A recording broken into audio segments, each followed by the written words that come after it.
Well, welcome back, ladies and gentlemen, to the HGC ANZ Premier League. This is week 3, night 2.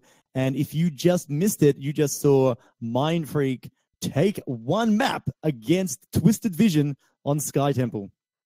That was pretty explosive, Disco. We said it was pretty much neck to neck. We saw a lot of trading happening, and both teams really had a lot of dive at their disposal to really force the fight when they wanted to. But it just took that one wrong misstep from Twisted Vision for it to all go horribly wrong and horribly collapse in their faces. But I'm surprised. The hammer actually got a lot more value than I thought it would. Yeah, just the it was a bit of a surprise pick. We saw Twisted Vision, play the hammer last week as well, but they're obviously starting to get a little bit of their own Twisted Vision meta going. But I mean, look, you gotta give credit to Mindfreak knowing like, hey, let's take the Anubarak and really punish the hammer play. The ability for a Fat 94 to dive onto the hammer or nearby to get out those get the stun onto her was fantastic. So good plays there by Mindfreak. Knowing the matchups well enough to be able to handle something new creeping in from other teams. What I really like to see as well was Ryu with that bunker. So many times to save his team when they were clumped up. As we said, that was Maiev really building in the form of that Fan of Knives build. So really clumping up helped her. But anytime that we saw that happening, the bunker came out. They were able to just buy enough time, wait for some cooldowns, hop back out, and then just re-engage after that. So that was just really smart use of it. And that's why Blaze is still regarded as one of the better tanks on offer for your team. Yeah, that's it. It just cancels out so much from the only opposition. So there's the score, guys. It's a Mindfreak currently a 1-up in this series. It is a first to 2. So Mindfreak only have to take out one more map. Twisted Vision, they got a big job ahead of them if they want to get back in this series. But here we are. We're going to Brax's holdout and Vandy. I'm going to tell you what. We are either going to see such a snowbally map that Mindfreak are either going to end this, let's say 15 minutes, or Twisted Vision are going to be going into their third map in 15 minutes. It's such a hectic stage here on Brax's holdout. The games have been fast, they've been fun, and Brax's holdout is both of those. I think I saw a very interesting tweet, and it was just, I think it was Godlight Phoenix who did it, yeah. Where he was just saying that both teams in terms of HGC are not really banning out Brax's because it's kind of like that unspoken agreement that no one's going to be picking it. Well, here we are. In ANZ, nothing's going to be safe. Nothing's too good to be picked or too bad, depending on how you look at this map. Some people like it, most people hate it. No one told the ANZ region about that unspoken rule. But here we are, very quick bans here on Maiev and Chromie. And Yarel picked out straight away, which of course is going to be so good on the objective point, knocking opponents out of it to help you capture or hold it for longer. Or you know what, Eamon being able to dive into it and separate out members of the opposition as well. I think Yarel is going to get great value on this map. Urel really exceeds on maps where you have those close fights on like a choke point or like or an objective point or something like that. And that's exactly why I think, she's been picked up exactly for what you were saying, the disruption, but also her staying power in terms of just being able to just bully people off the point and also heal up, but constantly knock people back. It's going to be really good in terms of holding and controlling the beacons. So I'm really excited to see how she plays out. Also, her heroic, by giving that sacred ground, can come up with big, big value when everyone's clustered around. But on the response now, the Genji and Malfurion, two very strong picks, two very meta picks coming out now from Twisted Vision. Oh, the lockdown, being able to lock an opponent down from Malfurion's entangling roots. And you know what? Genji loves it when people can't move because that just gives them free reign to hit with everything. And that's the synergy on this map, particularly with those little mini choke points around each of the objective. Again, this is just a game of huge value, but who can get the value first? That's important. It's going to wait and see. Maiev was the first ban, of course, and choice of Mindfreak, which we didn't really touch too much on. I think also on a map like this where Braxis, you're constantly getting into the short, sharp fights, and it's a lot smaller, so it's easier for Maiev to really excel. And there's been no Johanna ban this time around, so it's not really indicating too much. Chromie instead being the ban of choice here. And I mean, I don't really need to talk too much about that, but that's kind of the ANZ special where she's got a lot of that wave clear and just that poke from relative safety. Yeah, that's it. And on this map again, because the pathing can be so predictable, the choke points are quite narrow. Again, it gives Chromie a much easier time trying to predict enemy movements. Mindfreak as well. The next two picks becoming Muradin and Decade. So Decade was a bit of a funny one. A lot of players couldn't be faster than when he first came out, but as the weeks have gone by, and we have to see this, once the dust settles around new heroes, they really start to find their place, and Decade has found it. His ability to really just lock targets up, as well as just the utility that he brings, just makes him so favorable. And when you do have those telegraph fights, say around the beacons, you can preemptively put those healing potions around and really help your team out if they do need to flee or if they need to stay into it by just leaving a couple of health potions here and there close to them. Yeah, you're 100% right. On those maps where they have a dedicated capture point, it's so easy to be able to set up in advance. And Barax's holdout, it's not like, it's not changing. It's the same 2 points every single time. So Decade's always going to be able to set up well in advance. Now, you touched on this one a little bit as well. Hammer Band coming out now. Just in case that Mindfreak might want to take that one and play it against him. Don't think they really had any indications of doing so. But one thing as well was we talked about Jaina and perhaps her being picked up in that last game. I think we might see her getting picked up in this one. Or if not Jaina, Gul'dan also being a very, very strong mage on a map like this. Yeah, well, just with his wave clear alone makes him a good opportunity for this map. But, talking about his Terrify, you're just giving again, we've got value. It's all about Value Town. Barax's holdout may as well be called Barax's Value Town right now if they went down options like that. But again, what is Mindfreak going to ban here? There was kind of a interesting ban from the Hammer on Twisted Vision, but it also allows Twisted Vision such a wider pool of heroes to pick from, because they didn't ban something that's necessarily meta, if that makes sense. Yeah. So Mindfreak have to be careful who they ban here. They do, and they're really dipping into what they want to ban. So the Genji, Malfurion, as I said, very, very meta, not going to give too much away. And it's the Phoenix in that top lane that they really are a bit scared of versing. Phoenix, he could be either played, in top or the bottom lane, and that's really that flexibility that comes out of him. It's a smart pick, and I think the reason why there's so much respect around him as well, when he is played in that top lane, he's almost like that Blaze, or where it's just very, very difficult to gank him unless you've got an interrupt for the warp.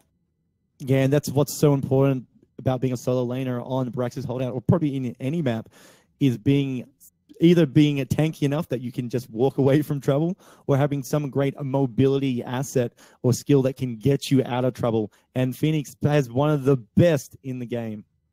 Yeah, Ryu does it very, very well in terms of his playstyle, where he's constantly pushing out the lanes and also making sure that he's putting the pressure on whoever he's versing in that top lane. That's pretty much the definition of what you want. If you can win the lane, let's say it this way. There's 2 lanes in Barax's holdout. If you win that top lane, you've already won 50% of the map. That's a huge advantage you give yourself and your team.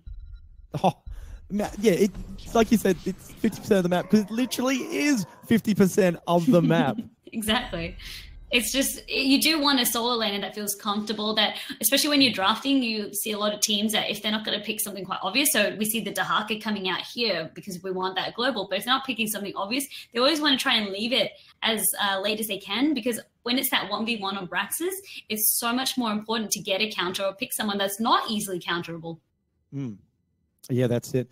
And just, again, the extra ability to sort of rotate between lanes, and then Garrosh being able to split the team. So great 2 picks there coming out by Twisted Vision, being challenged by Tassadar and Valor, Vandy.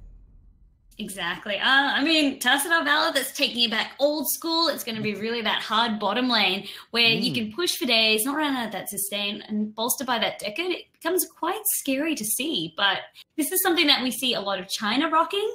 Australia, and New Zealand, we used to rock it, but it's just kicking it back old school. Yeah, back the olden days. Should still be quite valuable here on such a small map like Barax's, and also being only 2 lanes means that the wave clear from Valor really helps out with the lineup of, say, Muradin and Decade in the bottom by themselves, and Tassadar being able to support those, let's say, more instant style damage. Decade is a great healer, but obviously it's setup healing. So if he's not ready, or if he's unable to get a potion out in time, Tassadar can really cover that hole by throwing on a nice shield, keeping someone alive to get to the potion. Mm-hmm. Bella as well, she has that really positive of being able to pump out sustained damage. Junkrat being the last one to finish off the roster now of Braxis. But Bella, the reason why we've really seen her fall out of competitive play is that she's very, very telegraphed and she's extremely squishy. If you get any dive on her, which is really what we're seeing a lot of teams run, I mean, we've got that Genji there, as well as we will see the displacement coming out probably from the Junkrat.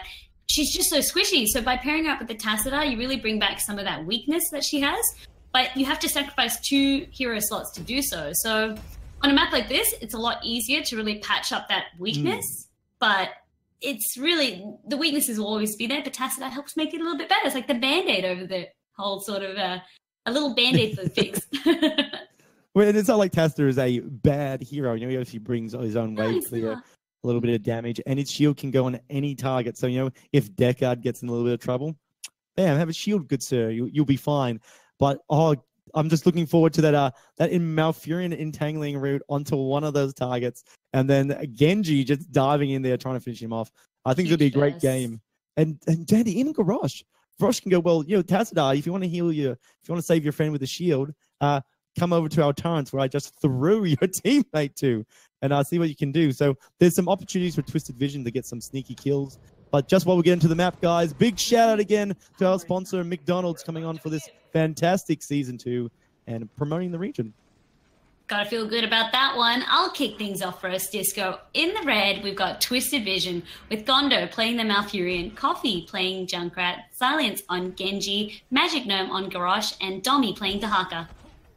That's it. And over on Mindfreak, we see Mad Hacks as Deckard Cain. Stay a while and listen. Rue's playing Urel. Fat 94's on Murden. John's on Tacita. And Vanilla will be playing on Valor. A little bit of D3 synergy there going on between Deckard Cain and Valor. I do like a little bit of synergy, and I'm sure they do too. The other reason as well, Disco, why you don't want the Valor Tacita, I mean, we talked a little bit about the weakness, but really, we saw in that last game, really Mindfreak, they needed to focus down the hammer as that was their biggest threat. In this, it's going to be the Valor. If you take away the Valor, there's not really a lot of damage coming your way out of Mindfreak. So it's on Vanilla's shoulders to really do that high damage output, the sustained damage output.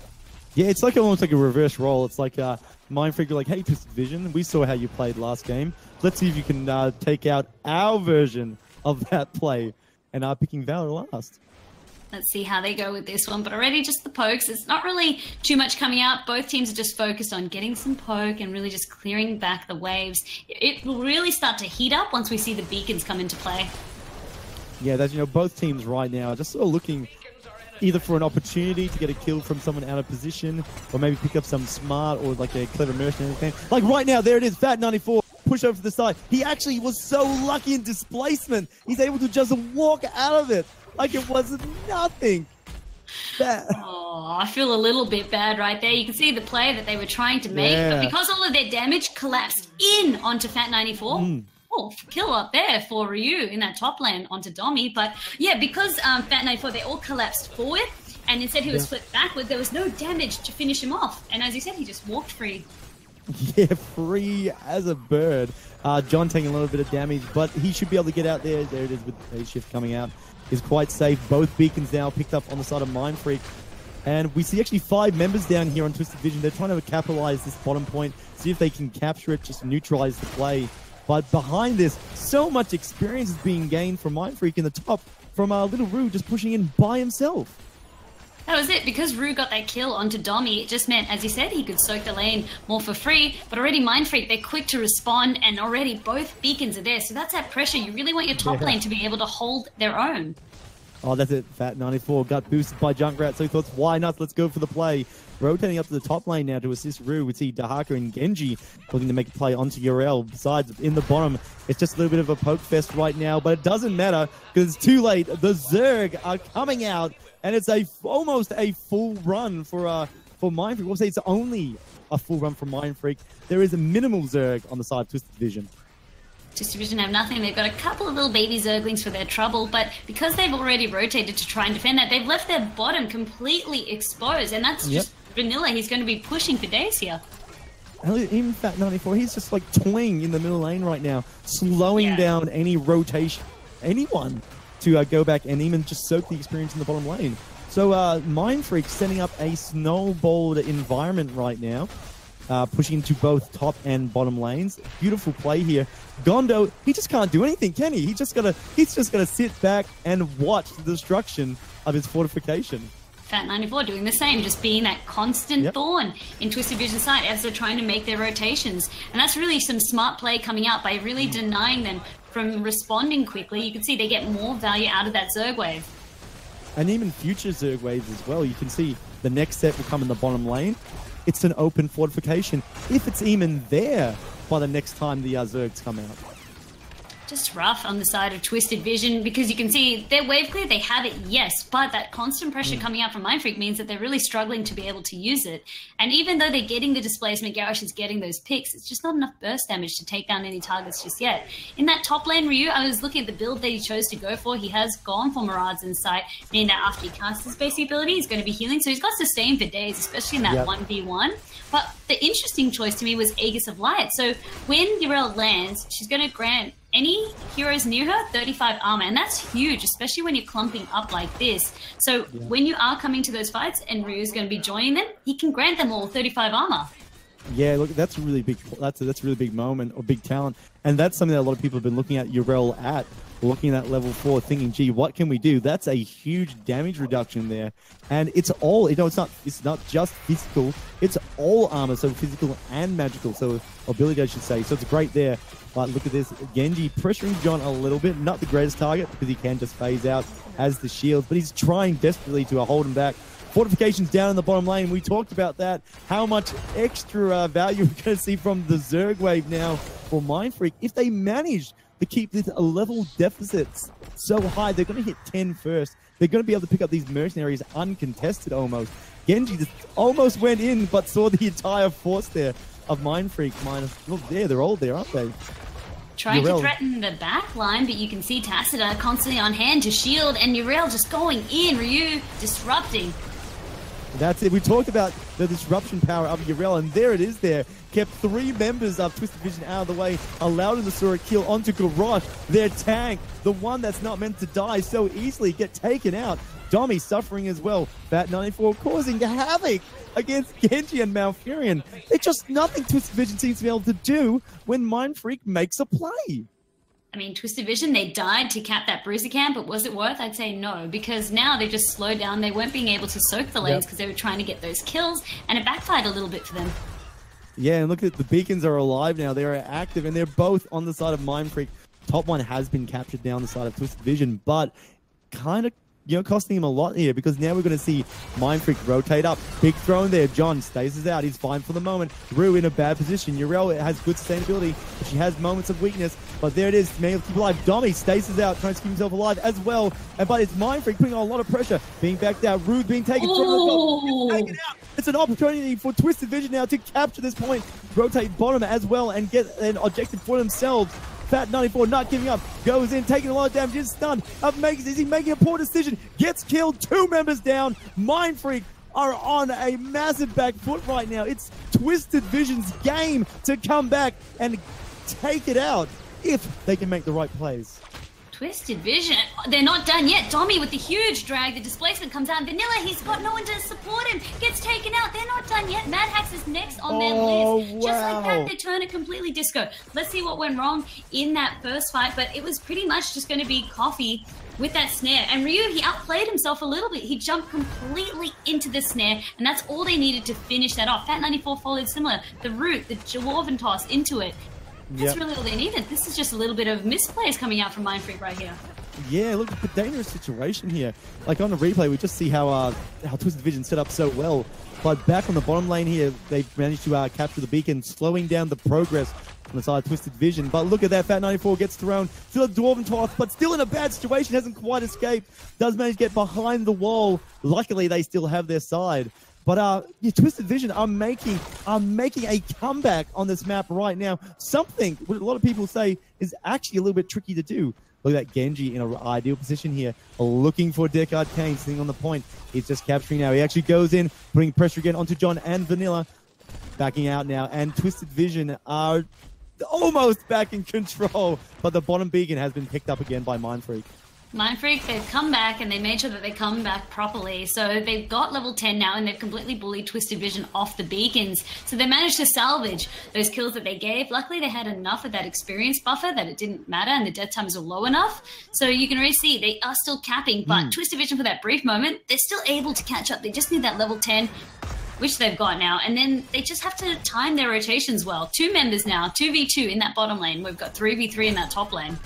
Yeah, look, the one in the top lane is a little bit dicey of Mindfreak, isn't it? Because there's no sort of no tank up there for them. But Tasdar is keeping a strong game up there, keeping both his teammates alive with Deckard. Play's been made. Mindfreak's rotated up. We get there. It's been stunned. They were looking for a kill onto Magic Gnome. Magic Gnome's in a lot of trouble. Drops the taunt. Locks him down. He's not going to die. He's still kept alive. He finally manages to fall. And behind that, Junkrat gets killed alongside Genji. But it's not done. Mindfreak's returning the favor. 2 for 2. Gondo on low health. John, think if they can finish him up. If they heal over time, it's not enough. And Tassadar comes out on top. If you've always wondered who would win out of a chicken and a robot, it was definitely Tassadar in this fight. Kind of just needed to run there, but you could see he couldn't because he was constantly being slowed. He thought he had enough sustain, but John managed to finish the fight. With that, Mindfreak were able to gain control of the beacons. Hard fight. It was very, very close there. But what really went wrong was they needed Silence to live. He got taken out, and that was a big, big source of their damage that was gone. And Domi, he was being tied up in that bottom lane. I mean, you have the global. Why didn't you use it to win the fight? Well, that's what you have to ask yourself, like, was the global popped earlier? What situation was it wasted? Were they looking for value? Did they think they didn't need Dahaka in the top? You know, it's been a big play for them. They've got a better Zerg wave than last time, but Mindfreak, look at this force just pummeling now into the walls of the bottom lane. Big right there. They tried to get Fat 9-4. They get him the second time around. He doesn't have the Dwarven Toss available yet, but big stay while Listen comes out. That's it, you know, and that's the big value of Deckard Cain, right? Is being able to drop that huge, big AoE CC, lock everyone down, and just allow Fat 94 to continue to survive. Rue pressuring back lines, looking for a swing, tries to get on Genji, couldn't get it to his teammates, but it's enough interference with the enemy team that they cannot stop the onslaught with Mindfreak right now. Mindfreak deciding they've done enough damage, starting the retreat, but we see the Riptide come out. Genji looking for value on something, won't quite be able to finish anyone off, and that's it. Mindfreak just walk away feeling a lot happier and probably a lot more fatter as well. Mindfreak have definitely stabilized by getting themselves that keep now. They get that constant pressure in the form of catapults in the bottom lane. They're also now able to go back and defend the last remnants of that Zerg wave, which is just tapping gently in terms of taking down that front wall. So they were able to just sacrifice that first structure. So these are the trades that you really need to be thinking of and making. The keep is just worth so much more, and that's what Mindfreak had set for their goal, and that's what they got out of it. 13 still yet to be acquired on the side of Twisted Vision. It's not detrimental for them right now. There should be enough experience on the map for them to pick up that 13 before we see the next objective phase.